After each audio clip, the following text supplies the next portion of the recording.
সেইদিনাখন এটা সৰিয়হ আৰু জলকীয়া আচাৰ বনালোঁ ইমানে ভাল হ'ল দুদিনো নগ'ল তাৰমানে মই বোলো সেইটো কাৰণে ৰেচিপিটো আপোনালোকে লৈ আহোঁ ৰুটি বা ভাতৰ লগত খাবলৈ খুব ধুনীয়া হয় বলক ৰেচিপিটোলৈ যাওঁ প্ৰথমতে সৰিয়হখিনি ধুনীয়াকৈ ভিনেগাৰত অকণমান সময় 2-3 ঘণ্টামান সময় তিয়াই থ'লোঁ তিয়াই থৈ তাত মই এটা মছলা ব্যৱহাৰ কৰিছোঁ মছলাটোত এচামুচ গোটা জিৰা এচামুচ গোটা ধনিয়া আৰু এচামুচ গোটা চফ দি পেলাই অকণমান ৰোষ্ট কৰি মই তাক খুন্দনা মাৰি কৰি খুন্দি ল'লোঁ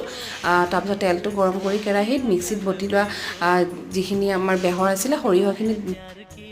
মছলাটো একেবাৰে অপশ্যনেল হয় আপোনালোকে নিদিবও পাৰে তেলটো গৰম কৰি মই তাত গেছটো বন্ধ কৰি এচামুচ ৰঙা জলকীয়াৰ গুড়ি আৰু এচামুচ হালধি দি পেলাই তাত মই সৰিয়হ যিখিনি মই মিক্সিত পেষ্ট বনাই থৈছিলোঁ সেইখিনি দি অকণমান লৰাই নিমখ অকণমান দিছোঁ আৰু মই বনাই থৈ দিয়া মছলাখিনি দি পেলাই জলকীয়াখিনি দি অকণমান সময় লৰাই পেলাই তাত মই এক্সট্ৰাকৈ তেল অকণমান গৰম কৰি ওপৰত ঢালি দিলোঁ হৈয়ে গ'ল আমাৰ মানে জলকীয়া আচাৰটো ৰেডি হ'ল